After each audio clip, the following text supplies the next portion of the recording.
नमस्कार मेरे प्यारे दर्शकों। मैं हूं प्रवीण और आप सुन रहे हैं हॉरर कहानी। दोस्तों, कहानी आगे बढ़ाने से पहले एक छोटी सी गुजारिश है। अगर आपको यह कहानी पसंद आती है तो एक प्यारा सा कमेंट जरूर करें। आपकी प्रतिक्रिया हमारे लिए बहुत मायने रखती है। और हाँ, चैनल को सब्सक्राइब करना न भूलें ताकि ऐसी ही कहानियां आप तक लगातार पहुंचती रहें। तो चलिए अब बिना किसी देरी के कहानी को आगे बढ़ाते हैं। कहते हैं, अतीत से कोई नहीं भाग सकता और ना ही उसे कोई भुला सकता है। उस पल वो तुम्हें खुद को याद दिलाता रहेगा जिस पल भी तुम उसे भूलने की कोशिश करोगे। मैंने भी बहुत कोशिश की थी पर नहीं भाग पाया।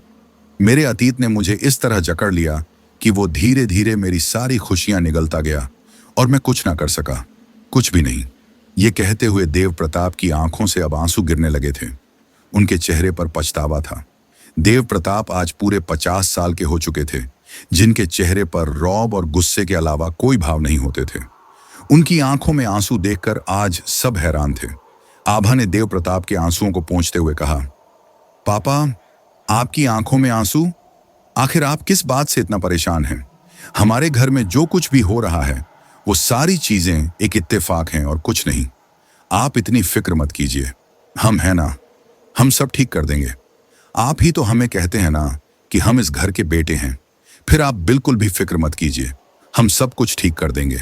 आभा की बात पर देव प्रताप ने आभा की तरफ देखा और आभा के सिर पर प्यार से हाथ फेरते हुए कहा, यह सब जो कुछ भी हो रहा है ये कोई इत्तेफाक नहीं।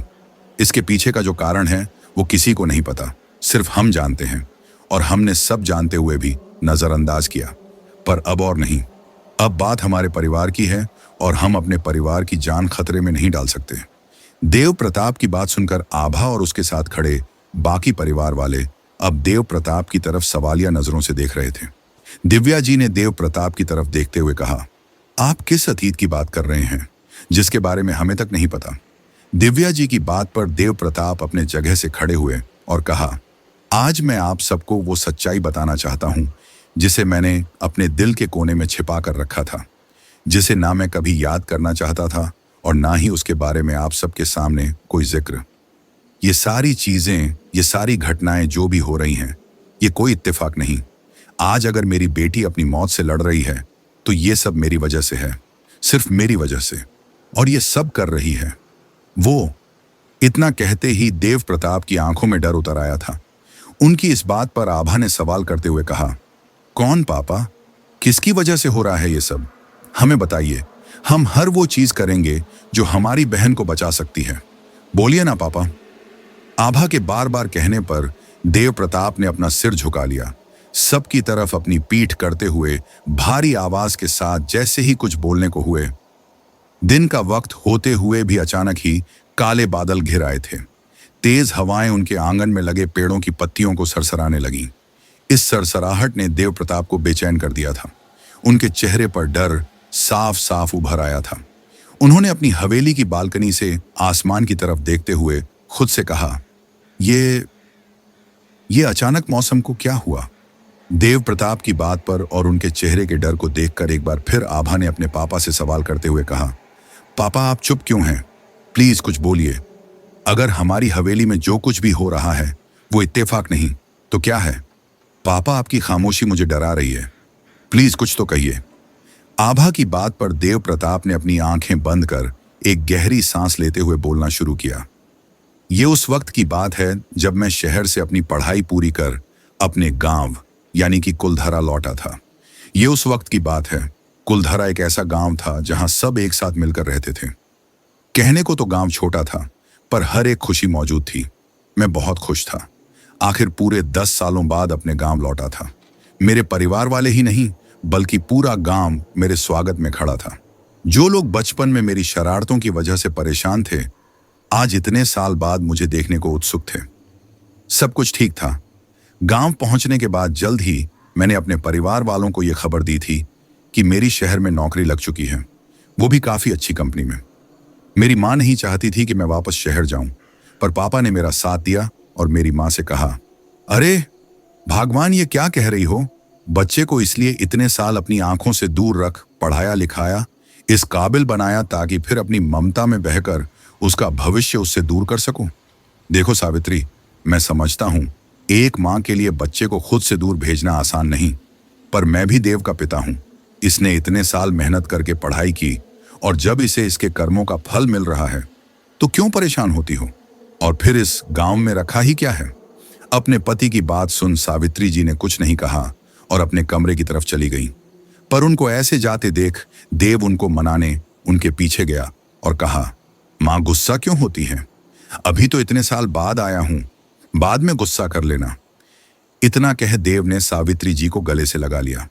अपने बेटे से इतने साल दूर रहने के बाद सावित्री जी भी खुद को रोक नहीं पाई और उन्होंने देव को गले से लगाते हुए कहा, अब तू यहां आते ही जाने की बातें करेगा तो मैं गुस्सा नहीं करूंगी, तो और क्या। अच्छा छोड़, अभी जाने की बातें मत कर। अभी तो आया है, अभी तो मैं तुझे वैसे भी कहीं नहीं जाने देने वाली।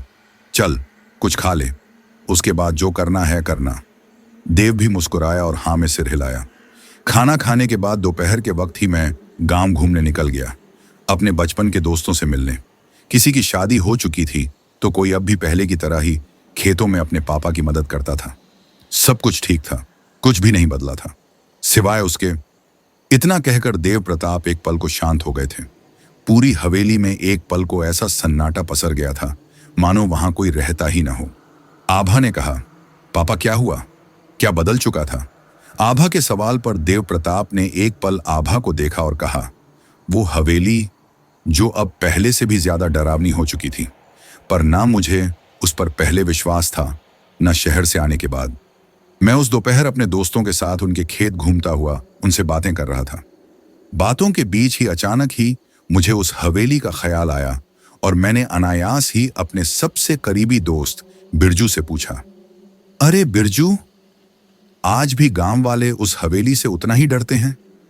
मेरे इस सवाल पर बिरजू और हमारे साथ के दो और दोस्तों के कदम रुक गए थे। उनको यूं रुकते देख मैंने भी अपने कदम रोकते हुए कहा, अरे क्या हुआ भाई, तुम लोग रुक क्यों गए? मैंने कुछ गलत पूछ लिया क्या? देव की इस बात पर बिरजू ने बाकी दो दोस्तों की तरफ देखा और फिर वो लोग साथ में ही खेत के बीच लगे आम के पेड़ के नीचे बैठ गए। साथ ही देव को अपने पास बैठने का इशारा किया। देव भी उनके पास ही बैठ गया और कहा, क्या हुआ, अब बोलो।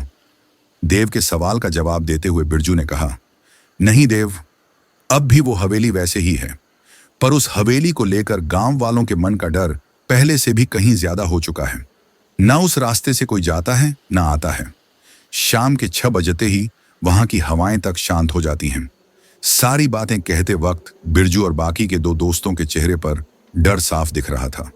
उनकी आंखों में वो डर ऐसा था कि उन्होंने कुछ ऐसा देखा है जो आज भी उनके जहन में कायम है, जिसकी यादें समय के साथ धुंधली होने के बजाय और भी गहरी और साफ होती जा रही हैं।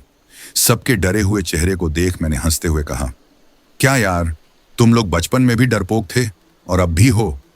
देव को यूं हंसते देख उसका दूसरा दोस्त सुमेर बोला, देव, अगर तूने वो सब कुछ अपनी आंखों से देखा होता जो हम सब गांव वालों ने देखा है तो शायद आज तू इस तरह हम पर हंसता नहीं। सुमेर की बात सुन देव ने कहा, तो बता भाई, आखिर मेरे ना रहने पर ऐसा क्या हुआ कि गांव वालों के अंदर उस हवेली का डर इस हद तक बढ़ गया? देव के सवाल पर बिरजू ने जवाब देते हुए कहा, मालिनी।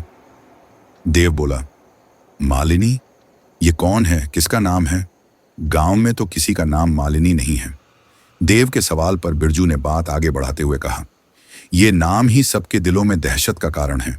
मालिनी कौन है, क्या है, किसी को कुछ पता नहीं, पर इस नाम का डर उस घटना के बाद जिसने हर एक की रूह कंपा दी थी इतनी ज्यादा बढ़ गई है कि अब मालिनी नाम लेना ही इस गांव में अपशगुन माना जाता है। देव, तेरे शहर जाने के बाद सब कुछ साधारण ही था, पर करीब 2 साल बाद कुछ ऐसा हुआ जिसकी उम्मीद किसी को नहीं थी। तुझे याद है हमारे गांव के सरपंच चाचा? बिरजू की इस बात पर देव ने हाँ में सिर हिलाते हुए कहा, हाँ, उनके बागीचे से तो हमने कितने आम चोरी करके खाए हैं। बिरजू बोला, हाँ वहीं। उनकी लाश बुरी तरह से 2 हिस्सों में कटी हुई उस हवेली के बाहर मिली थी। वो दृश्य इतना भयावह था कि किसी की भी रूह कांप जाए। पहले सब गांव वालों को लगा ये किसी जानवर का काम होगा, पर अजीब तो तब हुआ जब अंतिम संस्कार के पहले ही उनका शरीर सारे गांव के सामने देखते ही देखते चिट्टियों ने, तुझे विश्वास होगा, चिट्टियों ने खत्म कर दिया हड्डी तक नहीं बची थी, और ये सिर्फ आधे घंटे के अंदर हुआ था। ये बात किसी को हजम नहीं हुई थी, पर गांव वालों ने इस बात को नजरअंदाज कर दिया। पर अगले दिन ठीक वैसी ही लाश फिर मिली, और फिर उस लाश का भी यही हाल हुआ। जो लोग भी हवेली से डरते थे, उनका डर अब खौफ में बदल चुका था। अब गांव में ये बातें आग की तरह फैल गई थीं कि ये सारा काम उस हवेली की चुड़ैल का है, जो हम बचपन से सुनते आए थे। पर ये तो गांव के द्वारा बनाई गई कहानियां हैं। इसमें कितना सच कितना झूठ है ये नहीं पता, पर डर सच है। उस दिन से वहां से आना जाना बिल्कुल बंद हो गया। पर जब भी गलती से कोई उस रास्ते को जाता, अगली सुबह उसकी लाश ठीक वैसे ही 2 हिस्सों में कटी हुई मिलती। बिरजू की बात सुन देव ने सवाल करते हुए कहा, पर बिरजू, इन सब में तूने मालिनी का जिक्र तो किया ही नहीं। ये मालिनी आखिर है कौन? देव के सवाल पर बिरजू ने कहा, पता नहीं, बस ये नाम ही काफी है किसी को भी डराने के लिए। इतनी मौतों के बाद गांव वालों ने मिलकर एक पुजारी बाबा को बुलाया था। उस वक्त पुजारी बाबा ने हमें यह बताया था कि ये सब कुछ मालिनी कर रही है। वो अकेले ही हैं जिन्हें इस हवेली की पूरी सच्चाई पता थी। उनका तो यह कहना था कि ये गांव भी तब यहां नहीं था जब ये हवेली यहां थी। गांव वालों ने बाबा से पूछा कि आखिर इस हवेली की कहानी क्या है, पर उन्होंने ये कहकर बात टाल दी कि कुछ चीजें न जानना ही बेहतर होता है। गांव वालों में से भी किसी ने जानने की कोशिश नहीं की। बिरजू की बात सुन पहले तो देव कुछ देर खामोश रहा, फिर अचानक से ही हंसने लगा और कहा, क्या यार, तुम लोग किसकी बातों पर भरोसा कर लेते हो? वो बाबा ढोंगी होगा, इसलिए कुछ नहीं बताया, क्योंकि कोई कहानी थी ही नहीं। अच्छा, मुझे तू ये बता, हम छोटे थे तब से हमारे परिवार वालों ने उस हवेली से हमें दूर रहने को कहा है। वो भी इसलिए नहीं कि वहां कोई चुड़ैल थी, बल्कि इसलिए कि वो हवेली गांव के बाहर जंगल के पास है, तो हमें वहां जानवरों का खतरा होता, इसलिए मना किया। और रही उस खून की बात, तो उसके पीछे जरूर कोई दूसरा कारण है। ये भूत प्रेत चुड़ैल कुछ नहीं होता। अच्छा चलो चलते हैं, शाम होने को आई, माँ इंतजार कर रही होंगी। देव की बात पर सुमेर ने कहा, भाई तुझे विश्वास नहीं है क्यों? क्योंकि तूने कभी अपनी आंखों से देखा नहीं। पर जो चीज हमने देखी हो उसे तू नहीं मानता, इसका मतलब ये तो नहीं कि वो हुई ही ना हो। खैर, तुझे तो पहले भी इन सब पर भरोसा नहीं था। चल घर चलते हैं, पर बचपन की तरह फिर वहां किसी को बिन बताए मत चले जाना, अपनी बहादुरी दिखाने। उस दिन तो मेरे पापा ने तुझे देख लिया और हवेली के अंदर जाने से रोक लिया, वरना पता नहीं तेरा क्या होता। सुमेर की बात सुन देव ने कहा, हाँ यार, मैं आज तक सोचता हूं कि आखिर उस इतनी बड़ी हवेली में क्या क्या होगा। ये बात कहते हुए देव की आंखों में एक चमक थी और जानने की इच्छा कि आखिर उस हवेली के अंदर क्या होगा। देव की इस बात पर उसके तीसरे दोस्त रामू ने कहा, देख, तू फिर से पागलों वाली हरकत मत करना, वहां जाने के बारे में सोचना भी मत। अब चल घर। चारों एक साथ ही घर की तरफ निकल लिए, पर देव के अंदर की जिज्ञासा आज 10 साल बाद और भी बढ़ गई थी। वो अपने घर पहुंचा, अपने परिवार के साथ समय बिताया और रात का खाना खाकर सोने चला गया। पर उसे उस हवेली के बारे में सोचकर नींद ही नहीं आ रही थी। वो उठा और उसने अपने बालों में हाथ फेरते हुए कहा, क्या करूं मैं? जब तक एक बार उस हवेली को अंदर से नहीं देख लेता, मुझे चैन नहीं मिलेगा। सुबह तो कोई मुझे वहां जाने देगा नहीं। अभी जाता हूं। ये सोचकर देव अपने बिस्तर से उठा, अपने कमरे से एक टॉर्च ली और चुपके से दबे पांव घर से निकल गया। रात को पूरा गांव एकदम खामोशी में डूबा हुआ था। मंद मंद चलती हवाएं, झिंगुरों की आवाज, सब कुछ शांत था, जबकि देव तेज कदमों से गांव के बाहर की तरफ बढ़ रहा था। करीब 1 घंटे बाद देव हवेली के सामने खड़ा था। जंगल से आती भेड़ियों की आवाजें और कुत्तों के भौंकने की आवाजें किसी के भी शरीर में सिरहन पैदा कर देती। पर देव तो बस उस हवेली की खूबसूरती में खोया हुआ था। भले ही हवेली को धूल और मकड़ियों के जालों ने ढक रखा था, पर उसकी खूबसूरती छुपाए नहीं छुपी थी। हवेली को देखकर ही कोई भी कहता कि अपने वक्त में ये किसी राजशाही लोगों की हवेली होगी। अभी देव हवेली को निहार ही रहा था कि एक हवा का झोंका उसके करीब से होकर गया, जैसे किसी ने उसे छुआ हो। देव ने अपने चारों तरफ देखा तो वहां कोई नहीं था। उसने उसे अपना वहम समझा और फिर से अपना ध्यान हवेली की तरफ किया और धीरे धीरे अपने कदम हवेली की तरफ बढ़ाने लगा।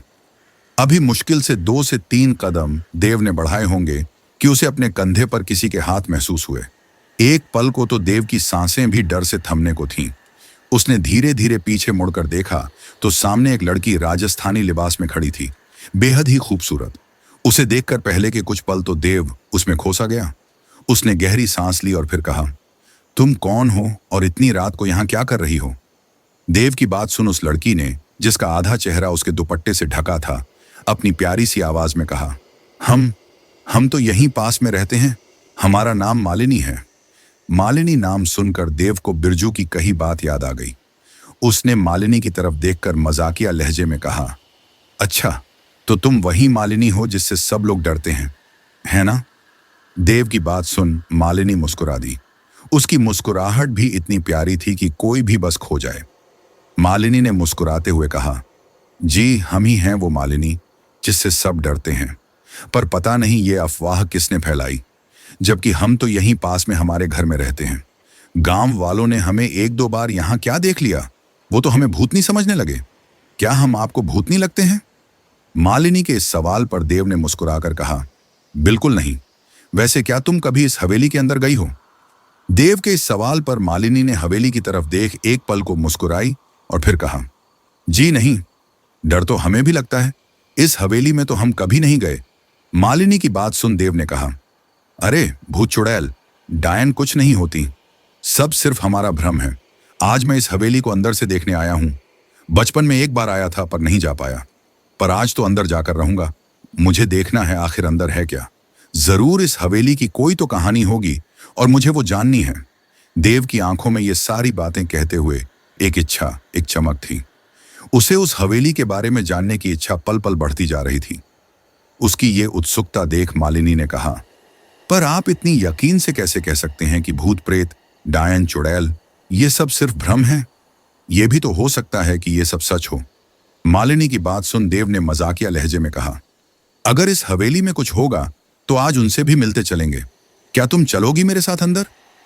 देव के इस सवाल पर मालिनी मुस्कुराई और कहा, जरूर। आखिर मुझे भी जानना है कि इस हवेली के अंदर आखिर है क्या। चलिए हम भी चलेंगे आपके साथ। मालिनी की बात सुन दोनों एक साथ हवेली की तरफ कदम बढ़ाने लगे। कुछ 5-6 सीढ़ियां चढ़ने के बाद दोनों हवेली के विशाल दरवाजे के सामने खड़े थे। हवेली के दरवाजे पर कोई ताला नहीं लगा था, सिर्फ कुंडी लगी थी जिस पर लाल रंग के धागे बांधे गए थे। देव ने बिना देर किए वो धागे खोलने शुरू कर दिए। सब जगह खामोशी फैली हुई थी, न कुत्तों के भौंकने की आवाज, न हवाओं की सरसराहट। अभी कुछ देर पहले मौसम, जो किसी तूफान के आने का इशारा कर रहा था, अब वो बिल्कुल शांत था। देव ने जैसे ही अभिमंत्रित धागे को खोला, काले बादलों ने पूरे आसमान को घेर लिया था। बिजली ऐसे कड़क रही थी मानो किसी भी समय मूसलाधार बारिश शुरू हो सकती थी। पर देव जैसे उसे कोई सुध बुध ही न हो, उसे सिर्फ हवेली के अंदर जाना था। ऐसा मानो कोई शक्ति हो जो उसे हवेली के अंदर खींच रही हो।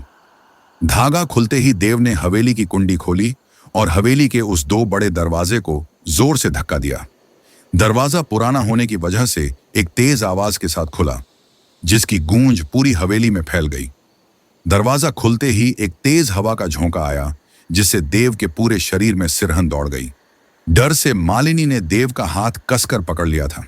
मालिनी के हाथ को अपने हाथ पर महसूस कर देव ने उसके डरे हुए चेहरे की तरफ देखकर कहा, डरो मत, मैं हूं ना, कुछ नहीं होगा। चलो अंदर चलते हैं। दोनों ने धीरे धीरे अपने कदम हवेली के अंदर बढ़ाए। देव अपनी एक हाथ में पकड़ी टॉर्च से चारों तरफ देखते हुए आगे बढ़ रहा था। हवेली के अंदर घुसते ही एक बड़ा सा बगीचा था, जो अब सूख चुका था। वहां बंजर और सूखी मिट्टी के अलावा कुछ नहीं था। उन्होंने धीरे धीरे वह बगीचा पार किया और अब वो हवेली के आलीशान हॉल में खड़े थे। हवेली की दीवारों पर की गई बारीक नक्काशी उसके पुराने होने का इतिहास बता रही थी। देव अपनी आंखों में चमक लिए हर एक खंभे को, हर एक दीवार को छूकर देख रहा था। वहां सारी चीजें बिखरी हुई थीं, जैसे हवेली में सालों पहले कुछ हुआ ही हो। देव ने बिना मालिनी की तरफ देखे वहां गिरे एक शो पीस को उठाकर टेबल पर रखते हुए कहा, पता है मालिनी, जाने मुझे ऐसा क्यों लग रहा है कि यहाँ इस हवेली में कुछ तो हुआ होगा। खैर, तुम इतनी चुप क्यों हो? कुछ तो बोलो। डरने की जरूरत नहीं है। पर जब मालिनी का कोई जवाब नहीं आया और उसने मुड़कर अपने बगल में देखा तो मालिनी वहां थी ही नहीं। देव एक पल को बहुत हैरान हुआ। उसने खुद से ही सवाल करते हुए कहा, ये मालिनी कहाँ चली गई? अभी तो यहीं थी, उसे कुछ हुआ तो नहीं? ये सोचकर अब देव मालिनी का नाम पुकारते हुए पूरी हवेली में उसे ढूंढने लगा। जैसे ही देव ने पहली बार मालिनी का नाम पुकारा, उसका नाम पूरी हवेली में गूंज गया। वो ऐसे ही मालिनी को ढूंढते हुए हवेली के बीचों बीच बनी सीढ़ियों से ऊपर की तरफ चलने लगा कि तभी उसे एक चीख सुनाई दी। ये चीख मालिनी की थी। उसकी चीख में इतना दर्द था कि देव के चेहरे पर अब मालिनी के लिए चिंता उभर आई थी। वो मालिनी को ढूंढने के लिए उस तरफ बढ़ा जिस तरफ से मालिनी की आवाज आई थी। वो जल्दबाजी और चिंता में उसी दिशा में बढ़ रहा था कि अचानक ही देव किसी चीज से टकराया। जैसे ही गिरने को हुआ, सामने की दीवार पर लगे कपड़े को उसने सहारे के लिए पकड़ना चाहा, पर वो कपड़ा भी उसके साथ गिर पड़ा। देव के हाथ से उसकी टॉर्च भी छूटकर नीचे गिर पड़ी। देव के मुंह से हल्की आह निकली, पर फिर उसने खुद को संभाला और अपनी टॉर्च उठाकर खड़ा हुआ। तभी उसकी नजर अनायास ही उस दीवार पर पड़ी जहां से कपड़ा गिरा था, और देव की आंखें डर से बड़ी हो गईं। उसका पूरा शरीर पसीने से भीग चुका था। उसके सामने एक बड़ी सी तस्वीर दीवार पर टंगी थी, जिस पर एक लड़की राजस्थानी कपड़ों में अपने चेहरे पर राजसी गुरूर और रौब लिए खड़ी मुस्कुरा रही थी। और उस तस्वीर के नीचे लिखा हुआ था, मालिनी राज राजावत सन 1496। देव अब पूरी तरह डर चुका था। उसने बिना कुछ सोचे समझे भागना शुरू किया। वो सीढ़ियों से उतरना चाहता था, पर सीढ़ियां मानो खत्म होने का नाम ही नहीं ले रही थी। असल में तो देव अपनी जगह पर ही खड़ा था। तभी उसके ठीक सामने सीढ़ियों के नीचे मालिनी खड़ी दिखी, जो उसे देखकर अजीब सी हंसी हंस रही थी। मालिनी की आवाज अब पूरी तरह बदल चुकी थी। उसने कहा, क्या हुआ देव, आप इतना डर क्यों रहे हैं? आपको पूरी हवेली नहीं देखनी? कहिए तो हम आपको खुद पूरी हवेली दिखाएंगे। ये कहकर मालिनी हंसने लगी। उसकी हंसी पूरी हवेली में गूंज रही थी। अभी देव ने इतनी ही बात आभा और अपने परिवार वालों को बताई थी कि अचानक ही उसकी आवाज आना बंद हो गई। वो बोलने की कोशिश कर रहा था, पर कुछ बोल नहीं पा रहा था। आभा ने अपने पापा को इस तरह देख परेशान होते हुए कहा, पापा, क्या हुआ आपको? कुछ तो बोलिए, पापा, आपको हुआ क्या? पर देखते ही देखते देव प्रताप अब जमीन पर गिरकर तड़पने लगे थे। आभा और देव की पत्नी यानी आभा की मां रोते हुए उनके सिरहाने बैठ गई और कहा, आपको क्या हो गया? आभा, तुम जल्दी से डॉक्टर को बुलाओ। आभा ने तुरंत ही डॉक्टर को कॉल किया। कुछ ही देर में डॉक्टर देव की हवेली पहुंच चुके थे। देव प्रताप की आंखें अब बंद हो चुकी थीं। वो बिस्तर पर किसी लाश की तरह बेजान पड़े थे। उनकी ये हालत देख देव के मुंह बोले भाई। उनकी पत्नी और बाकी सब लोग चिंता में खड़े थे, पर दिव्या जी के तो आंसू रुक ही नहीं रहे थे। आभा बस शांत सी खड़ी डॉक्टर के जवाब का इंतजार कर रही थी। डॉक्टर ने देव प्रताप को चेक कर कहा, इनका पूरा शरीर पैरालाइज हो चुका है और ये कोमा में जा चुके हैं। कंफर्मेशन के लिए कुछ चेकअप और रिपोर्ट्स निकलवाने होंगे। डॉक्टर की बात सुन सब एक पल को सुन्न से रह गए। दिव्या जी ने घबराते हुए कहा, पर डॉक्टर, ऐसा कैसे हो सकता है? ये अभी कुछ देर पहले हमसे बातें कर रहे थे, बिल्कुल स्वस्थ थे, फिर अचानक से ये सब कैसे हो सकता है? दिव्या जी की बात सुन एक पल को डॉक्टर भी हैरान हो गए। उनके पास कोई जवाब नहीं था। तभी आभा ने अपने आंसुओं को पोंछते हुए कहा, मां, हमें पता है ये कौन कर रहा है और क्यों कर रहा है। इसका पता हम लगाएंगे। हम आज ही निकलेंगे और अभी अपने कुलधरा के लिए हम पता करेंगे ये सब क्यों हो रहा है। आभा की बात सुन दिव्या जी ने चिंता भरी आवाज में कहा, आभा, ये तुम क्या कह रही हो? हम तुम्हें कहीं नहीं जाने देंगे। हम कोई दूसरा रास्ता निकाल लेंगे, पर तुम्हें नहीं जाने देंगे। जिस चीज के बारे में सिर्फ बात करने से तुम्हारे पापा की आज ये हालत है, हम उस अंधेरी जगह पर तुम्हें नहीं जाने देंगे, बिल्कुल भी नहीं। अपनी मां की बात सुन आभा ने उनके हाथ अपने हाथों में लेते हुए कहा, मां, और कोई दूसरा रास्ता नहीं है। अगर होता तो आपका क्या लगता है पापा ने कोशिश नहीं की होगी? जो राज वो हमें बताना चाहते थे, कोई तो चाहता है कि वो हमें पता न चले। मां, हमारी बहन और हमारे पापा दोनों की जिंदगी का सवाल है, और आपको हमारी कसम है, आप हमें नहीं रोकेंगी। आप हम पर भरोसा रखिए और हम आपसे वादा करते हैं, हम जरूर वापस आएंगे। इतना कहकर आभा ने अपने पिता देव प्रताप और अपनी मां दिव्या जी के पैर छुए और साथ ही अपने चाचा चाची के भी। उसके बाद बिना कुछ कहे अपने कमरे की तरफ चली गई। वहां एक नजर अपनी बहन को देखकर आभा ने दृढ़ निश्चय के साथ अपना जरूरी सामान लिया और निकल गई हवेली से अपनी मंजिल कुलधरा की तरफ। दोपहर के वक्त ही आभा जयपुर से जैसलमेर के लिए निकल गई थी। फ्लाइट का टिकट न मिलने की वजह से आभा ट्रेन से सफर कर रही थी। करीब 9 घंटे बाद रात के 10 बजे आभा जैसलमेर पहुंच चुकी थी। अब बारी थी वहां से कुलधरा जाने की। आभा अपना सामान लिए स्टेशन से निकली और टैक्सी लेने जा रही थी कि तभी उसकी नजर एक जगह जमा भीड़ पर पड़ी। पहले तो आभा ने उस भीड़ को नजरअंदाज करने का सोचा, पर वहां से किसी को रोने की आवाज आती सुनकर वो खुद को रोक नहीं पाई। आभा बचपन से ही गलत के खिलाफ खड़ी होने वाली लड़की थी। उसे सिर्फ सच से लगाव था। एक लड़की होते हुए भी उसने अपने परिवार के लिए हमेशा एक लड़के की तरह जिम्मेदारी उठाई थी। आभा जैसे ही भीड़ को चीरते हुए आगे आई तो उसने देखा कि एक जीप की बोनट पर बैठा एक शख्स, जिसकी उम्र करीब 23 से 24 साल के आसपास होगी, वो अपने सामने जमीन पर बैठे एक बुजुर्ग आदमी को रोता देख मुस्कुरा रहा था, जबकि बूढ़ा आदमी उससे गुहार लगा रहा था, "मने माफ कर दो हुकुम साहब, म्हारे से गलती हो गई।" आभा को कुछ समझ नहीं आ रहा था। उसने अपने पास ही खड़े एक व्यक्ति से पूछा, "भाई साहब, ये क्या हो रहा है?" आभा के सवाल पर उस व्यक्ति ने कहा, "ये हैं अभय राणावत, यहाँ के होने वाले हुकुम साहब। इन्होंने अपनी जीप से इस बेचारे बूढ़े को टक्कर मारी, पर अमीर होने का धौंस जमा रहे हैं और इस बेचारे से ही माफी मांगने को कह रहे हैं कि वो उनकी जीप के आगे जानबूझकर आए।" उस व्यक्ति की ये बात सुनकर आभा को बहुत गुस्सा आया। उसने उस बुजुर्ग की तरफ देखा जिसे काफी चोटें लगी थीं। आभा ने अब बिना देर किए उस बुजुर्ग के पास जाकर उसे उठाते हुए कहा, "बाबा, आप चलिए, हम आपको हॉस्पिटल ले चलते हैं। आपको कितनी चोट लगी है, चलिए।"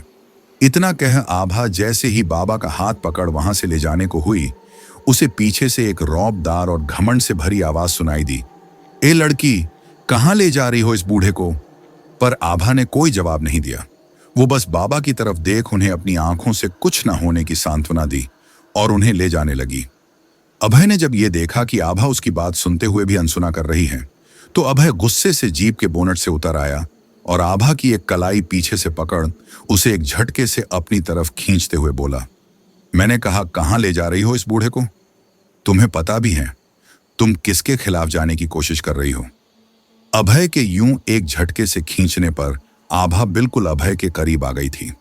उसने अभय की बात सुन गुस्से से अपनी कलाई को देखा जिसे अभय ने पकड़ रखा था और कहा, "हाथ छोड़िए हमारा।" आभा की यूं गुस्से भरी आवाज सुन अभय ने एक टेढ़ी मुस्कुराहट के साथ कहा, "अगर ना छोड़े तो क्या कर लोगी? हम हैं अभय राणावत, यहाँ के हुकुम सा। तुम्हारी हिम्मत भी कैसे हुई हमारे खिलाफ जाने की?" आभा ने अभय की बातों को पूरी तरह नजरअंदाज कर अपनी कलाई को छुड़ाने की कोशिश की, पर अभय की पकड़ मजबूत थी। अगले ही पल गुस्से से आभा ने एक जोर का थप्पड़ अभय के गाल पर रसीद दिया। वहां खड़े सारे लोग आभा की इस हरकत पर भौचक्के होकर कभी आभा तो कभी अभय के एक तरफ झुके चेहरे को देख रहे थे। पर अभय, जिसकी पकड़ आभा की कलाई पर कुछ पल के लिए ढीली पड़ गई थी, उसी पल आभा ने अपनी कलाई को अभय की पकड़ से छुड़ाते हुए कहा, "हमें फर्क नहीं पड़ता आप कौन हैं। फर्क इस बात से पड़ता है कि आपने हमारे साथ बदतमीजी की, जो हमें बिल्कुल भी मंजूर नहीं, और आप जो कर रहे हैं वो गलत है। इसलिए आपको रोकना जरूरी था। अगर आप यहाँ के हुक्म सा हैं तो आपका फर्ज बनता है कि आप ऐसे शख्स बने ताकि आपको देख सब आपसे कुछ सीखें। खैर, अब आपको शायद समझ आ गया हो।" इतना कह जैसे ही आभा जाने को मुड़ी ही थी कि इस बार अभय ने गुस्से से आभा को उसके बालों से पकड़ उसका चेहरा बिल्कुल अपने चेहरे के सामने करते हुए अपनी लाल आंखों से घूरते हुए कहा, "बदतमीजी तो अब मैं करूंगा।" इतना कहते ही अभय ने गुस्से से अपने होंठ आभा के होंठों पर रख दिए। अभय की इस हरकत पर आभा की आंखें हैरानी से चौड़ी हो गई थीं। वहां खड़ी भीड़ भी अब आंखें फाड़े उन्हें ही देख रही थी। आभा को तो एक पल को समझ ही नहीं आया कि आखिर उसके साथ हुआ क्या। पर अगले ही पल आभा जैसे ही अभय को धक्का दे दूर करने की कोशिश करती, उससे पहले ही किसी ने अभय को दूर कर एक जोर का तमाचा जड़ दिया। अभय जैसे ही गुस्से में कुछ बोलने के लिए उस शख्स की तरफ देखा, उसने हैरानी से कहा, "माँ, हाँ माँ, आज के बाद मुझे माँ कहकर मत बुलाना अभय। आप हमें माँ बुलाने के लायक नहीं हैं। आप कैसे एक लड़की के साथ ऐसी हरकत कर सकते हैं? जब आपको एक लड़की की इज्जत की कोई परवाह नहीं, तो हम भी तो एक औरत हैं। आज के बाद आप हमें माँ नहीं बुलाएंगे?" इतना कह उस औरत, यानी अभय की मां अनामिका राणावत ने आभा की तरफ देखकर कहा, बेटा हमें माफ कर दीजिए, हम अपने बेटे की तरफ से आपसे माफी मांगते हैं। अनामिका जी की बात सुन आभा, जिसकी आंखें गुस्से से लाल हुई थीं, उसने अनामिका जी की तरफ देखकर कहा, आप माफी मत मांगिए, आपकी कोई गलती नहीं। हर बार गलती मां या उनकी परवरिश की नहीं होती। खैर, इनसे बहस करने का हमारे पास वक्त नहीं है। इतना कह आभा ने अभय की तरफ देखते हुए कहा, आपको आपकी इस बदतमीजी का बखूबी जवाब देंगे हम अभय राणावत, क्योंकि गलत लोग और गलत बातें हमें बिल्कुल भी पसंद नहीं, और आपने तो गलत हरकत की है। इतना कह आभा ने अपना बैग उठाया और जैसे ही जाने को हुई, अनामिका जी ने आभा को रोक पूछते हुए कहा, बेटा आपका नाम क्या है और यहां इस शहर में पहली बार आई हो? अनामिका जी की बात सुन आभा रुक गई और उनकी तरफ देखकर कहा, जी हमारा नाम आभा प्रताप। सही कहा आपने, आए तो पहली बार हैं, मगर यहां से रिश्ता काफी गहरा है। आभा की बात सुन अनामिका जी ने मुस्कुराते हुए पूछा, वैसे आप जा कहां रही हैं? अनामिका जी के इस सवाल पर आभा ने जवाब देते हुए कहा, कुलधरा। आभा की ये बात सुनते ही अनामिका जी के चेहरे का मानो रंग ही उड़ गया था। यहां तक कि वहां से आसपास गुजर रहे लोगों ने, जिसने भी आभा की बात सुनी थी, वो एक टक अब आभा की तरफ ही देख रहे थे। आभा को ये सारी चीजें अजीब नहीं लगीं, क्योंकि इससे ज्यादा अजीब चीजें उसके घर में हो रही थीं। अनामिका जी ने चिंता और डर के मिले जुले भाव के साथ कहा, आप वहां क्यों जाना चाहती हैं? वो जगह पूरी तरह बंजर हो चुकी है, पूरा गांव शापित है। आज तक वहां जो भी गया लौट कर नहीं आया। आप क्यों वहां जाना चाहती हैं? आपकी जान को खतरा है। अनामिका जी की बात सुन आभा ने मुस्कुराते हुए कहा, जानते हैं जान का खतरा है, पर बात हमारे परिवार की है और उस हवेली के राज की। हमें वहां जाना होगा क्योंकि हमारे पास वक्त नहीं। आप फिक्र मत कीजिए, हमारे साथ हमारे भगवान हैं और हमारे माँ पापा का आशीर्वाद, और फिर हमने अपने माँ से वादा भी तो किया है उनके पास सही सलामत लौटने का, तो हमें कुछ नहीं होगा। आभा की बात सुन अनामिका जी ने कहा, बेटा हम तुम्हें रोकेंगे नहीं, पर तुम्हारी माँ जैसी होने के कारण ये कहेंगे कि आप रात को तो वहां मत जाइए, और फिर आपको ठहरने की जगह तो चाहिए होगी। आप हमारे साथ चलिए, प्लीज मना मत करना। अनामिका जी की बात सुन पहले तो एक पल आभा ने गुस्से से अभय की तरफ देखा और फिर अनामिका जी की तरफ देख हाँ में सिर हिला दिया। सहमति मिलते ही अनामिका जी मुस्कुराई, फिर अभय की तरफ देख गुस्से से कहा, अब हमारा मुंह क्या देख रहा है? हमें लेने आया था ना, फिर चल जल्दी। इतना कह अनामिका जी ने आभा का हाथ पकड़ा और फिर दोनों साथ में ही जीप में बैठ गए और अभय ने भी गुस्से से ड्राइविंग करना शुरू कर दिया। करीब 1 घंटे बाद ही सब राणावत हवेली पहुंच चुके थे। अनामिका जी ने आभा को उसका कमरा खुद दिखाया और फिर आराम करने को कहा वहां से चली गई। रात के 12 बज चुके थे, पर नींद अभी भी आभा की आंखों से कोसों दूर थी। उसने अपना फोन निकाला और लोकेशन पता किया कि आखिर राणावत हवेली से कुलधरा कितनी दूरी पर है। अभी आभा अपने फोन में यह देख ही रही थी कि उसे एहसास हुआ कि उसके कमरे की खिड़की से कोई उसे देख रहा है। आभा ने अपने फोन को बिस्तर पर रख धीरे धीरे अपने कदम खिड़की की तरफ बढ़ाते हुए कहा, कोई है, कोई है। इतना कहते हुए आभा जैसे ही खिड़की के पास पहुंची और एक झटके से खिड़की पर लगे पर्दों को हटाया तो वहां कोई नहीं था। ये देख आभा ने गहरी सांस लेते हुए खुद से कहा, आभा ये सिर्फ आपका वहम है। इतना कहा आभा जैसे ही जाने को हुई कि उसे लगा खिड़की पर किसी ने दस्तक दी। एक पल को आभा चौंक उठी। उसने खिड़की खोलकर देखा तो बाहर बगीचे में आभा को एक काली परछाई दिखी। ऐसा लग रहा था जैसे वो परछाई एक टक आभा को ही घूर रही हो। आभा ने बिना डरे अपने हाथों में टॉर्च लिया और अपने कमरे से बाहर निकल गई। कुछ ही देर बाद आभा उसी जगह खड़ी थी जहां अभी कुछ देर पहले उसने उस काले साए को देखा था। आभा बगीचे में चारों तरफ देख रही थी, तभी उसके कानों में एक आवाज गूंज गई, यहां से चली जाओ। आभा। ये आवाज सुनकर एक पल को आभा की रूह कांप गई थी। उसने अपने चारों तरफ देखा तो वहां कोई नहीं था। आभा ने अपनी डरी सी आवाज में कहा, कौन हो तुम? सामने आओ। हमने कहा कौन हो तुम? पर कोई जवाब नहीं आया। आभा अभी इसी सोच में गुम थी कि तभी उसे अनामिका जी की आवाज सुनाई दी, आभा, आप इतनी रात गए यहाँ बगीचे में क्या कर रही हैं? अनामिका जी की आवाज सुन अपने ख्याल से बाहर आते हुए आभा ने कहा, जी जी, वो हमें नींद नहीं आ रही थी, इसलिए हम टहलने चले आए और अभी जा ही रहे थे। आभा की बात सुन अनामिका जी ने भी हाँ कहा और फिर दोनों साथ में ही अपने अपने कमरे की तरफ चले गए। आभा ने अपने कमरे में पहुंचने के बाद दरवाजा लॉक किया और बिस्तर पर जाकर लेट गई। पर अब भी आभा की आंखों में नींद नहीं थी। उसके साथ आज जो जो हुआ वो उसी के बारे में सोचते हुए करवट बदल रही थी कि उसकी नजर सामने ड्रेसिंग टेबल पर पड़ी और आभा की आंखें डर से फैल गईं। उसने देखा सामने शीशे पर लाल अक्षरों में लिखा था, आभा चली जाओ यहां से, वरना तुम्हारी मौत निश्चित है। ये पढ़कर आभा के शरीर पर ठंडी पसीने की बूंदें उभर आई थीं। वह धीरे से अपने बिस्तर से उठी और धीरे धीरे अपने कदम ड्रेसिंग टेबल की तरफ बढ़ा दिए। हर एक बढ़ते कदम के साथ आभा को अपने शरीर में ठंडक महसूस हो रही थी। हर पल उसे लगता कि उसके आसपास कोई है। आभा जैसे ही उस शीशे के करीब पहुंचने वाली थी, अचानक ही उस शीशे में दरारें पड़ने लगीं और अचानक ही वह शीशा टुकड़ों में टूटकर बिखर गया। आभा जो शीशे के काफी करीब थी, डर से उसकी चीख निकल गई और उसने अपने चेहरे पर हाथ रख लिया। कुछ कांच के टुकड़े आभा के हाथों पर भी चुभ गए थे।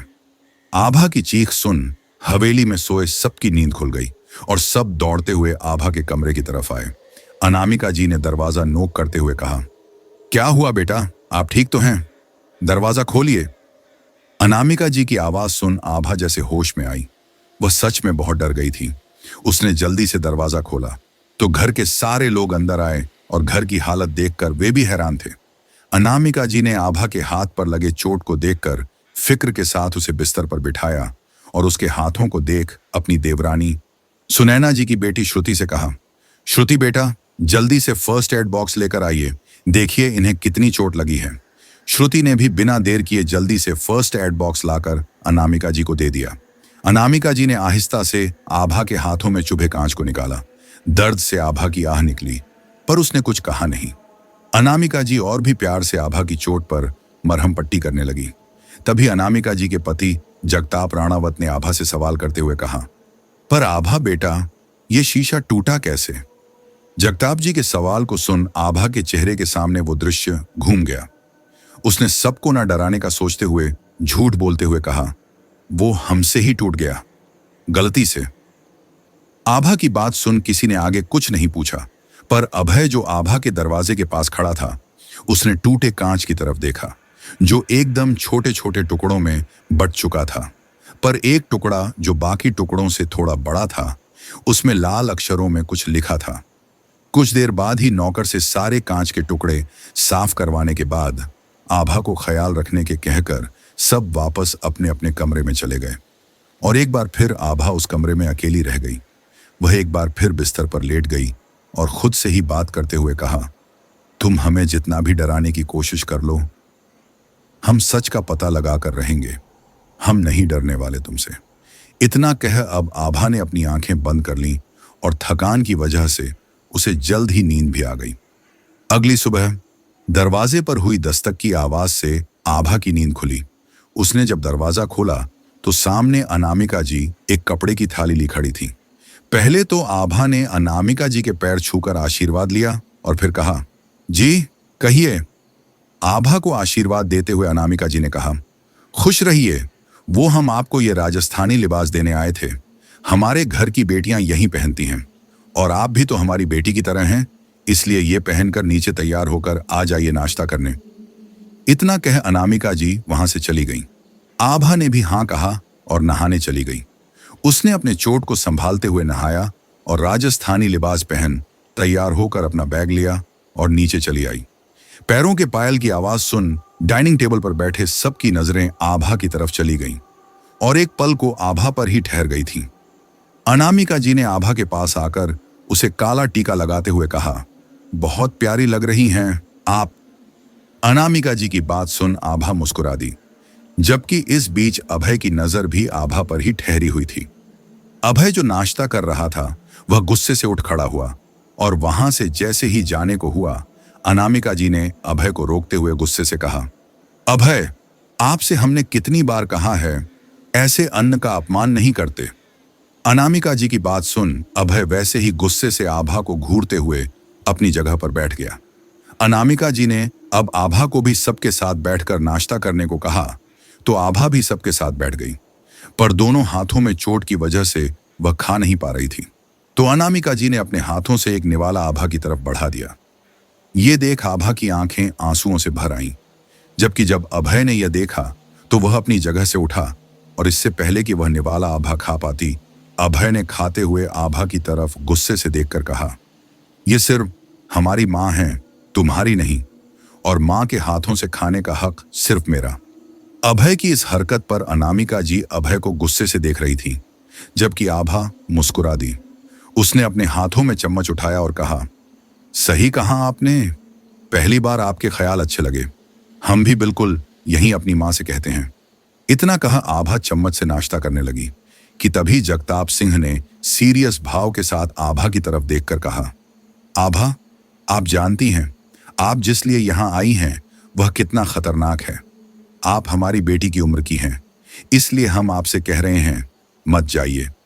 जगताप जी की बात सुन आभा ने मुस्कुराकर कहा, जब हमारा परिवार हमारे साथ ही नहीं होगा तो हम इस जीवन का क्या करेंगे अंकल जी, इसलिए हम जाएंगे चाहे जितना भी खतरा हो। आभा की बात पर जगताप जी ने आगे कहा, ठीक है, हम नहीं रोकेंगे, पर हम यह जरूर कहेंगे कि हवेली की सारी कहानी जो शख्स तुम्हें बता सकते हैं वह सिर्फ एक है और कुलधरा गांव की सीमा के पास रहते हैं, जिन्हें हवेली के बनने से लेकर उसके खत्म होने तक की सारी बात पता है। जगताप जी की बात सुन आभा ने उनका धन्यवाद किया और उठ खड़ी हुई, और जैसे ही जाने को हुई अनामिका जी ने आभा को रोककर उसके हाथ में एक रक्षा धागा बांधते हुए कहा, यह तुम्हारी हर बुरी शक्ति से रक्षा करेगा, अपना ख्याल रखना, और अभय तुम्हें तुम्हारी मंजिल तक छोड़ देगा। अनामिका जी की इस बात पर आभा ने मुस्कुराकर कहा, धन्यवाद, और हम अकेले चले जाएंगे। यह हमारे अकेले का सफर है और हम इसे अकेले ही तय करेंगे। इतना कह आभा हवेली से निकल गई अपने सफर के लिए, जबकि आभा को जाते देख अनामिका जी ने अभय को इशारे से आभा के पीछे जाने को कहा। करीब 1 घंटे बीत चुके थे, पर अब तक कोई भी शख्स कुलधरा जाने के लिए तैयार नहीं था। ना कोई ऑटो वाला, ना कोई टैक्सी। जैसलमेर की चिलचिलाती धूप में आभा परेशान सी खड़ी थी कि अब वह कैसे जाए, कि तभी उसके ठीक सामने अभय ने अपनी जीप रोकी। अभय को देख आभा ने अभय को पूरी तरह नजरअंदाज कर वहां से पैदल ही आगे की तरफ बढ़ गई। यह देख अभय को बहुत गुस्सा आया। उसने सीधा जीप आभा के सामने रोकी। जीप से उतरकर अचानक ही आभा को अपनी गोद में उठा लिया, और इससे पहले कि आभा कुछ बोलती अभय ने कहा, अगर एक शब्द भी मुंह से निकला तो जो कल किया था वह आज भी कर सकता हूं, और तुम भी जानती हो तुम कुछ नहीं कर पाओगी, इसलिए शांति से बैठी रहो और चलो। इतना कह अभय भी जीप में बैठा और दोनों निकल गए। करीब 1 घंटे बाद ही कुलधरा गांव की सीमा पर आभा और अभय खड़े थे, जहां दूर दूर तक सिर्फ गहरी शांति और रेत के टीलों के अलावा कुछ नहीं था। आभा ने अभय की तरफ देख कहा, आपका शुक्रिया, पर अब आप जा सकते हैं, आगे का सफर हमारे अकेले का है। इतना कहा आभा जगताप जी के कहे अनुसार उन बाबा को ढूंढने लगी, और कुछ ही दूरी पर उसे एक छोटी सी कुटिया दिखी। आभा बिना देर किए उस कुटिया के बाहर पहुंची, और जैसे ही उस कुटिया के दरवाजे पर दस्तक देती, अंदर से एक बहुत ही कमजोर सी आवाज आई, लड़की चली जाए यहां से, यहां तुझे कुछ नहीं मिलेगा, मिलेगी तो सिर्फ मौत। चली जाए यहां से, जिसके बारे में जानना चाहती है वह तुझे मार डालेगी। बाबा की आवाज सुन आभा ने कुटिया के दरवाजे को धक्का दे खोलते हुए उनके पास ही जाकर कहा, मौत मंजूर है बाबा, पर अपने परिवार को इस तरह तड़पता देखना नहीं। एक आप ही हैं जो सारी सच्चाई जानते हैं। बताइए आखिर ये मालिनी है कौन, क्या अतीत है उसका, क्या कहानी है उस हवेली की, आखिर क्या हुआ ऐसा कि एक खुशहाल गांव पूरी तरह बंजर और घर खंडहर में बदल गए। आभा की बात सुन बाबा, जो काफी बूढ़े लग रहे थे, उन्होंने अपनी आंखें खोली और आभा की तरफ देखा तो उनकी आंखें हैरानी से बड़ी हो गईं। वो अपनी जगह से खड़े हुए और आभा के करीब आकर उसे बिल्कुल ध्यान से देखते हुए कहने लगे, महारानी अवंतिका। बाबा की बात सुन आभा ने नासमझी से कहा, बाबा, हमारा नाम आभा है, अवंतिका नहीं। आप ये क्या बोल रहे हैं? आभा की बात सुन बाबा ने मुस्कुराते हुए कहा, तुम वहीं हो, वहीं, सिर्फ नाम बदला है, चेहरे का तेज नहीं और न बोलने का तरीका। बाबा की बातें आभा को बिल्कुल भी समझ नहीं आ रही थी। आभा के चेहरे पर सवाल देख बाबा मुस्कुराए और अपनी जगह पर वापस बैठते हुए कहा, जिस घड़ी का इतने सालों तक इंतजार किया था, आखिरकार वो घड़ी आज आ ही गई। हमें पता था एक दिन आप जरूर आएंगी। बाबा के सामने बैठते हुए आभा ने सवाल करते हुए कहा, बाबा ये आप क्या कह रहे हैं? हमें कुछ समझ नहीं आ रहा है। ये अवंतिका कौन है और मालिनी कौन? आभा के सवाल सुन बाबा ने कहा, कुछ बताएंगे? हाँ बाबा, कृपया कर हमें बताइए, हमें अपने परिवार को बचाना है। बेटी, हम सब बताएंगे क्योंकि ये तुम हो। अगर तुम्हारे कोई और होते तो शायद ना बताते सब। तो सुनो, ये बात है उस समय की जब हर राज्य पर राजाओं का राज होता था। ठीक वैसे ही पूरे जैसलमेर पर राज करते थे रणवीर राज राजावत, एक अच्छे शासक। उनके राज में पूरा राज्य खुश था। उनका तेज, उनका रौब किसी सूरज के समान था। युद्ध भूमि में एक ऐसा योद्धा जिसके आगे आने से हर कोई डरता। और रणवीर राज राजावत की पत्नी अवंतिका राज राजावत, वो भी एक शाही योद्धा थी। उनके चेहरे का तेज भी महाराज की ही भांति था। पूरा राज्य उनका सम्मान करता था। एक रोज जब महाराज एक युद्ध से जंगल के रास्ते लौट रहे थे, तब उनकी नजर पड़ी थी मालिनी पर। मालिनी पहली नजर में ही महाराज को पसंद आने लगी थी। उनके रूप और उनके तेज से पहली नजर में प्रेम हो गया था। मालिनी एक तांत्रिक थी। उसके रूप की कोई तुलना नहीं, ऐसा सौंदर्य की जो देखें मोहित हो जाए। पर महाराज सबसे अलग थे। वो सिर्फ महारानी अवंतिका से प्रेम करते थे। उस रोज जब वो जंगल से गुजर रहे थे तो मालिनी ने उन्हें देखा, जो उस वक्त जंगल के झरने से पानी भरने गई थी। महाराज की नजर जब मालिनी पर पड़ी तो उन्होंने कहा, कृपया कर क्या आप हमें पानी पिला सकती हैं? महाराज की बात सुन मालिनी ने मुस्कुराते हुए हाँ कहा और महाराज को पानी पिलाया। उसके पश्चात वो वहां से चले गए। पर उसके बाद से सब कुछ बदल गया। महारानी अवंतिका की तरफ महाराज रूखे हो चुके थे। हर रोज उनके बीच बहस होने लगी थी और उस बीच महाराज ने मालिनी को अपनी दूसरी पत्नी बनाने का ऐलान पूरे राज्य में कर दिया। हैरान तो सब थे, पर किसी ने कुछ कहा नहीं।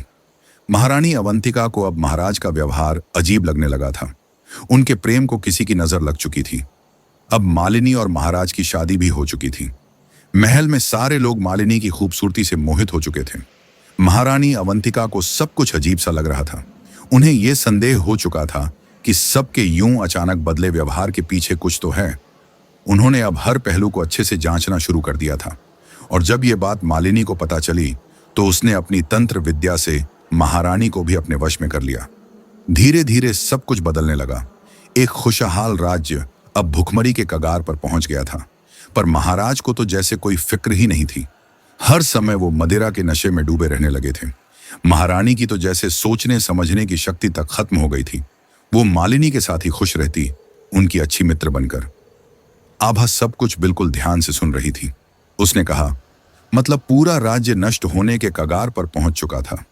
बाबा, पर मालिनी क्या चाहती थी? वो अगर महाराज से प्रेम करती थी तो फिर ये सब क्यों कर रही थी? आभा के इस सवाल पर बाबा ने आभा की तरफ देखकर कहा, 1000 लोगों की बलि देना चाहती थी। मालिनी अपनी एक ऐसी तांत्रिक विद्या को सिद्ध करना चाहती थी जिसके बाद वो अमर हो जाती। उसे कोई नहीं मार सकता। और इस लालच ने उसे इतना अंधा बना दिया कि उसे सही गलत का कोई एहसास ही नहीं रहा। धीरे धीरे अब वो उस पूरे राज्य से उन 1000 लोगों को चुनने लगी थी जिनकी बलि वो देने वाली थी। सब कुछ सही चल रहा था मालिनी के मुताबिक। पर इस बीच महारानी अवंतिका की मां उनसे मिलने आ रही थी। वो दुर्गा मां की बहुत बड़ी भक्त थी। राज्य में कदम रखते ही उन्हें आभास हो गया था कि यहाँ कुछ तो गलत है। और जब वो महारानी अवंतिका से मिली तो देखा कि वो पूरी तरह बदल चुकी थी। जो बेटी उनके आते ही पूरे हवेली को उनके स्वागत के लिए सिर पर उठा लेती थी, आज वो सिर्फ मालिनी की सेवा में लगी थी। उन्हें यह एहसास हो गया कि जो कुछ हो रहा है उसके पीछे मालिनी है। उन्होंने तभी फैसला किया कि सब कुछ ठीक करेंगी। वो उस दिन तो महल से चली गईं, परंतु दुर्गा मां के हवन से अब वो दूर बैठे ही सारे काले जादू को काट रही थी। पहले महारानी अवंतिका, फिर महाराज, सब लोग ठीक होने लगे थे। महारानी अवंतिका, जिन्हें पहले से ही मालिनी पर शक था, उन्होंने सारी बातें महाराज को बताईं। पर इससे पहले कि महाराज या महारानी अवंतिका कुछ भी कर पाते, उस रात पूरे 1000 लोगों की बलि मालिनी ने दे दी थी और बस कुछ तांत्रिक मंत्रों के बाद वो अमर हो जाती। पर पर क्या बाबा, उसके बाद क्या हुआ? क्या मालिनी अमर हो गई? आभा की बात सुन बाबा ने कहा, नहीं, इससे पहले कि उसके मंत्र पूरे होते, महारानी अवंतिका और महाराज महारानी अवंतिका की मां के साथ वहां पहुंच चुके थे। महारानी अवंतिका की मां हर एक मुमकिन कोशिश कर रही थी मालिनी के काले जादू को रोकने की, पर वो सच में काफी ज्यादा शक्तिशाली थी और आखिरकार गुस्से में आकर मालिनी ने महारानी अवंतिका की मां को भी मार डाला। महारानी अवंतिका उस वक्त टूट सी गई थी। अब महाराज और महारानी अवंतिका साथ मिलकर अपने युद्ध कौशल से मालिनी को रोकने की कोशिश कर रहे थे, पर उन्होंने जितना सोचा था वो उससे भी ज्यादा शक्तिशाली थी। उसने महाराज तक को नहीं छोड़ा, जिससे वो प्रेम करने का दावा करती थी। उस अमावस्या की रात उसकी शक्ति अपने चरम पर थी और वो सब कुछ तबाह करती जा रही थी। महारानी अवंतिका को ऐसा लगा कि अब सब कुछ खत्म हो जाएगा। उन्होंने तो जैसे उम्मीद ही छोड़ दी थी। उन्होंने मालिनी से बात तक करने की कोशिश की। आखिर तुम ये सब क्यों कर रही हो? अमर होकर हो क्या हासिल कर लोगी जब तुम्हारे पास कोई होगा ही नहीं? महारानी अवंतिका की इस बात पर मालिनी ने हंसते हुए जवाब दिया, ये रिश्ते, ये प्यार और न ही कोई हमारे लिए कुछ मायने रखता है। मायने रखती है तो सिर्फ हमारी जिंदगी, जो हम सदियों तक जी। बस कुछ मंत्र और हम अमर होंगे। पर कहते हैं ना, भगवान से ऊपर कभी शैतान नहीं होते, और ऐसा ही हुआ। अपनी आखिरी कोशिश में उन्होंने दुर्गा माँ का नाम लिया और उनके त्रिशूल, जो कि महारानी अवंतिका की मां लाई थी, सीधे मालिनी के शरीर में उतार दिया। अब मालिनी अपनी आखिरी सांसें गिन रही थी। उसने मरते मरते महारानी अवंतिका से कहा, हम कभी भी नहीं मर सकते, कभी भी नहीं। इसके साथ ही मालिनी ने अपनी आखिरी सांस ली। महारानी अवंतिका अब अकेली थीं और उनके राज्य के कुछ लोग, पर उन्होंने कभी हार नहीं मानी। वो एक कुशल शासक बनी, पर मालिनी की आत्मा ने उन्हें जीने नहीं दिया। उस वक्त महारानी अवंतिका ने यह प्रण लिया था कि वो वापस जरूर आएंगी और मालिनी की दहशत को जड़ से खत्म करेंगी। उनका नाम आज भी राजस्थान के इतिहास में गर्व से लिया जाता है, पर उनकी कहानी कुछ लोग ही जानते हैं। इतना कह बाबा शांत हो गए और फिर आभा की तरफ देखकर बोले, और तुम उनका ही पुनर्जन्म हो बेटी, तुम ही हो महारानी अवंतिका। बाबा की ये बात सुन आभा हैरानी से उन्हें देख रही थी। उसने कहा, बाबा ये आप क्या कह रहे हैं? ऐसा कुछ नहीं होता। हम कोई महारानी अवंतिका का पुनर्जन्म नहीं हैं। हम एक साधारण सी लड़की हैं जो अपने परिवार की रक्षा करने के लिए यहां तक आई हूं। आभा की बात सुन बाबा मुस्कुराए और बोले, कोई मामूली लड़की ये जानते हुए भी कि वो जिस जगह जा रही है वहां से लौटना नामुमकिन है, वहां नहीं जाती। खैर, हम तुम्हें विश्वास करने को नहीं कह रहे। बाबा की बात सुन आभा कुछ देर सोच में पड़ गई, फिर बोली, पर बाबा, हमारे बहन और पापा ने आखिर मालिनी का क्या बिगाड़ा है जो वो इस तरह उन्हें सजा दे रही है? हम कैसे उन्हें बचाएं? क्या करें, कैसे करें? हमें कुछ भी समझ नहीं आ रहा बाबा। आभा की बात सुन बाबा ने कहा, बेटा, ये तो हमें भी नहीं पता। आखिर उस रात उस हवेली में क्या हुआ था, वो सिर्फ मालिनी और तुम्हारे पिता को पता था। बाबा की ये बात सुन आभा ने दृढ़ निश्चय के साथ कहा, फिर ठीक है, हम स्वयं जाएंगे उस हवेली में सारा सच जानने। आपका बहुत बहुत शुक्रिया बाबा, आपने हमारी इतनी मदद की। इतना कहा आभा जैसे ही जाने को हुई, बाबा ने आभा को रोकते हुए कहा, हम आपकी और कोई मदद नहीं कर सकते, पर ये त्रिशूल, ये वही त्रिशूल है जिससे महारानी अवंतिका ने मालिनी का वध किया था। ये आपकी सहायता करेगा। जब भी आप मुश्किल में होंगी तब। बाबा के हाथों से त्रिशूल लेते हुए आभा ने उनके सामने अपना सिर झुका लिया और धन्यवाद कर जैसे ही उस कुटिया से बाहर निकलने को हुई, बाबा ने एक आखिरी बात बताते हुए कहा, आभा, आज उस हवेली में मत जाना। आज अमावस्या की रात है। इस दिन उसकी शक्ति अपने चरम पर होती है, तो आज मत जाना। बाबा की बात सुन आभा ने कुछ नहीं कहा और बाहर निकल गई। सूरज ढलने को था। आभा जैसे ही बाहर निकली, अभय अपनी जीप में बैठा उसका इंतजार कर रहा था। ये देख आभा को आश्चर्य हुआ। उसने अभय की जीप के पास पहुंचकर कहा, आप यहां क्या कर रहे हैं? हमने आपको पहले ही कहा था यहां से जाने को। फिर अभय, जो अपनी आंखें बंद किए हुए सिर सीट से टिकाए बैठा था, आभा की आवाज सुनकर आंखें खोलता है और कहता है, मेरी मर्जी, मैं जाऊं या ना जाऊं, और वैसे भी उस भूतनी से पहले मुझे तुमसे बदला लेना है। मैं अब तक उस थप्पड़ को भूला नहीं हूं। अब बैठो जल्दी से, शाम होने से पहले यहां से निकलना है। अभय की बात सुन पहले तो आभा ने उसे घूर कर देखा, पर फिर चुपचाप जाकर जीप में बैठ गई। अभय ने जीप स्टार्ट कर दी और दोनों वहां से निकल गए। आभा अपने ही सोच में डूबी थी, जबकि उसके हाथों में त्रिशूल देख अभय ने मजाकिया लहजे में कहा, बाबा का इसी त्रिशूल से काम तमाम करके आई हो क्या? पर आभा ने इस बात पर कोई जवाब नहीं दिया। उसने अपना फोन निकाला और अपनी मां को कॉल लगाया। कुछ ही देर में दूसरी तरफ से दिव्या जी की रोती हुई आवाज आई, आभा, मेरी बच्ची, तेरे पापा। इतना कह वो फूट फूट कर रो पड़ी। अपनी मां को यूं रोते देख आभा की आंखें भी नम हो गईं, पर वो इस वक्त कमजोर नहीं पड़ सकती थी। उसने अपनी मां को दिलासा देते हुए कहा, मां, आप फिक्र मत कीजिए, पापा ठीक हो जाएंगे और हमारी बहन भी। दुर्गा मां पर भरोसा रखिए, उन्हें कुछ नहीं होगा। आप हिम्मत बनाए रखिए, उम्मीद मत टूटने दीजिएगा, और याद रखिए, जब तक हम हैं, हमारे होते हुए हम किसी को कुछ नहीं होने देंगे। आभा की बात सुन दिव्या जी में थोड़ी हिम्मत आई। उन्होंने अपने आंसुओं को पोंछते हुए कहा, हाँ मेरी बच्ची, लेकिन तू अपना ख्याल रखना।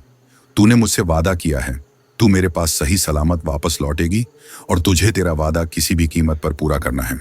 दिव्या जी की बात पर आभा ने कहा, हाँ मां, हमें अपना वादा याद है। अच्छा, आपको पता है, हमें यहां आपकी तरह ही एक आंटी मिली है, वो बहुत प्यारी हैं। आभा की बात सुन दिव्या जी ने कहा, सच? हम उन्हीं के यहां ठहरे हैं, वो हमारा बहुत ख्याल रखती हैं। हमारी उनसे बात करवा, हम उन्हें शुक्रिया कहना चाहते हैं हमारी बच्ची का ख्याल रखने के लिए। मां, अभी हम वहां नहीं हैं, जब पहुंचेंगे तो आपसे बात करवा देंगे। अच्छा, अब हम रखते हैं। दिव्या जी की बात पर आभा ने कहा, हाँ। इतना कह आभा ने फोन रख दिया, लेकिन अब तक जिन आंसुओं को उसने रोक रखा था वो अब रोक नहीं पाई। मां के सामने वो रोना नहीं चाहती थी। आभा ने अपने आंसू पोंछकर कहा, हम कमजोर नहीं पड़ सकते। इस बीच अभय एक तक आभा को देख रहा था। उसने अब अपनी नजरें आभा से हटाकर रास्ते पर करते हुए कहा, तुम जरूर सब कुछ ठीक कर दोगी। अभय की ये बात सुन आभा हैरानी से उसकी तरफ देख रही थी। उसे नहीं लगा था कि अभय उसके लिए ऐसा कुछ कहेगा। सूरज ढल चुका था और अंधेरा होने लगा था। सड़क के दोनों तरफ दूर दूर तक रेत के अलावा कुछ नहीं था। आभा खाली आंखों से रेत के टीलों को देख रही थी कि अचानक ही उसने अपने चेहरे पर एक गर्म हवा का झोंका महसूस किया। उस पल उसकी आंखें अपने आप बंद हो गईं, और जब उसने आंखें खोली तो एक डरावना सा चेहरा अचानक उसके सामने आया और आभा डर से चीख पड़ी। आभा के यूं अचानक चीखने से अभय ने एक झटके से जीप रोक दी और कहा, क्या हुआ? तुम चीखी क्यों? पर आभा तो जैसे स्तब्ध रह गई थी। वो चेहरा इतना डरावना था कि एक पल को मानो उसकी सांसें ही रुक गई थीं। आभा गहरी सांसें ले रही थी। उसने अपनी सांसों को संभालते हुए कहा, कुछ नहीं, आप चलिए, जीप ड्राइव कीजिए। अभय को आभा के चेहरे का डर साफ साफ दिख रहा था, पर उसने कुछ कहा नहीं और वापस से जीप स्टार्ट कर दी। आभा अब भी उसके साथ जो हुआ उसके बारे में सोचते हुए वापस से रेत के टीलों की तरफ देखने लगी थी, पर इस बार उसे दूर रेत के टीलों पर जीप की स्पीड के साथ एक काली परछाई दौड़ती हुई दिख रही थी। पर इस बार आभा डरी नहीं, वो देखती रही। वो काला साया धीरे धीरे आभा के करीब आता जा रहा था, और एक पल में अचानक से आभा के करीब आकर गहरी और डरावनी आवाज में बोला, चली जा, चली जा। इतना कह वो काला साया गायब हो गया। आभा इस बार बिल्कुल भी नहीं डरी थी। उसने खुद से ही सवाल करते हुए धीमी आवाज में कहा, ये हमें बार बार यहां से दूर क्यों भेजना चाहती है? क्या ये मालिनी ही थी या फिर कोई और? आभा को खुद से बात करते देख अभय ने कहा, मुझे पहले से पता था कि तुम में दिमाग कम है, पर इतना कम है ये नहीं सोचा था। अभय की बात पर आभा ने अभय की तरफ गुस्से से देखा और कहा, आपका मतलब क्या है? आभा की बात का जवाब देते हुए अभय ने कहा, जिनके पास दिमाग कम होता है वो अक्सर खुद से ही बात किया करते हैं, जैसे कि तुम। अभय की इस बात पर आभा ने गुस्से से अभय को घूरा, पर कुछ कहा नहीं। कुछ ही देर में अभय ने जीप राणावत हवेली के बाहर रोकी। आभा बिना कुछ कहे जीप से उतरी और जाने को हुई कि पीछे मुड़कर उसने अभय को देखकर कहा, शुक्रिया, पर भूले तो हम भी आपकी बदतमीजी नहीं है, उसका जवाब हम भी आपको जल्द ही देंगे। इतना कह आभा हवेली के अंदर चली गई। जबकि उसकी ये बात सुन अभय मुस्कुरा दिया और खुद से ही कहा, इंतजार तो मुझे भी है। इतना कह अभय भी जीप से उतरा और हवेली के अंदर चला गया। आभा जैसे ही हवेली के अंदर पहुंची, उसने सुना कि किचन से अनामिका जी की आवाज आ रही है। आभा ने पहले त्रिशूल को दुर्गा मां के मंदिर में रखा और किचन की तरफ चली गई। जाकर देखा तो अनामिका जी बिना नौकरों की सहायता के अकेले ही सबके लिए खाना बना रही थी। ये देख आभा ने उनके पास जाकर कहा, हम मदद कर देते हैं। आभा की बात सुन अनामिका जी ने कहा, नहीं बेटा, आप कैसी बात कर रही हैं? आप हमारी मेहमान हैं, हम कैसे? कि तभी उनकी बात को बीच में काटते हुए आभा ने कहा, अभी तो कल आप हमें यहां बेटी कहकर लाई थी और अब हम मेहमान हो गए। आभा की इस बात पर अनामिका जी ने कहा, अरे नहीं, हमारा वो मतलब नहीं था, वो तो हम। कि तभी आभा ने कहा, बेटी कहाँ है तो हक है हमारा कि आपको काम ना करने दें। आप जाइए, आज हम बनाते हैं। क्या क्या बनाना है हमें बता दीजिए, बस ये समझ लीजिए कि परिवार के लिए खाना बना रहे हैं और आप हमें मना नहीं करेंगी। आभा की बात के आगे अब अनामिका जी भी कुछ नहीं कह पाई, बस मुस्कुरा दी और उन्होंने सारी चीजें बता दी जो आज के डिनर में बनने वाली थी। आभा ने भी अब खाना बनाना शुरू कर दिया, जबकि अनामिका जी अब आराम से खड़ी होकर सिर्फ आभा को प्यार से देख रही थी। उन्होंने अपने मन में खुद से ही बात करते हुए कहा, हम तो सच में आपको अपनी बेटी बनाना चाहते हैं। पहली नजर में ही आप हमें हमारे अभय के लिए पसंद आ गई थी, पर पहले अब हम आपकी मदद करना चाहते हैं और हमसे जो हो सकेगा हम करेंगे आपके लिए। रात का वक्त करीब 8 बजे। सारा राणावत परिवार डाइनिंग टेबल पर बैठा था, जिनमें आभा भी शामिल थी। नौकर ने सबको खाना परोसा और सबने खाना शुरू किया। पहला निवाला लेते ही अभय ने कहा, मां, आज का खाना बहुत टेस्टी है। अभय की बात सुन जगताप जी ने भी कहा, अनामिका जी, आज का खाना आपने नहीं बनाया, पर जिसने भी बनाया है बहुत स्वादिष्ट है। जगताप जी की बात सुन अनामिका जी ने मुस्कुराकर कहा, सही कहा, आज का खाना हमने नहीं, आभा ने बनाया है। अभय को जैसे ही पता चला कि ये खाना आभा ने बनाया है, उसने एक पल को आभा की तरफ देखा, जो मुस्कुराते हुए जगताप जी की तरफ देख रही थी। फिर उसने कहा, इतना भी कोई खास नहीं है मां, ठीक ही है, बस खाने लायक, इससे अच्छा तो मैं बना लूं।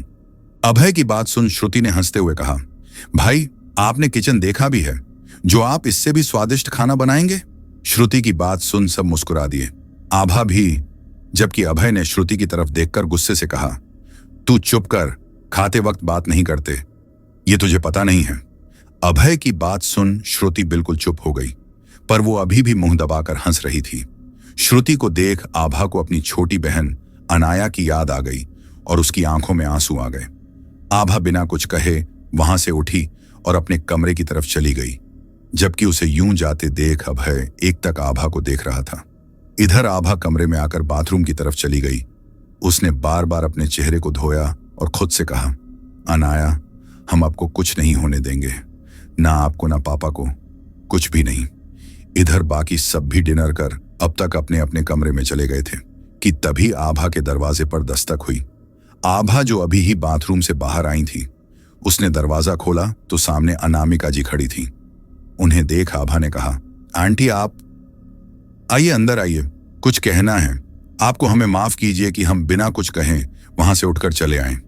आभा की बात सुन अनामिका जी ने आभा का हाथ पकड़ उसे अपने साथ कमरे में लाकर बिस्तर पर बिठा खुद उसके सिरहाने बैठते हुए कहा, कोई बात नहीं, हम तो बस ये पूछने आए थे, आप जिस ले गई थी वो पता चला या नहीं?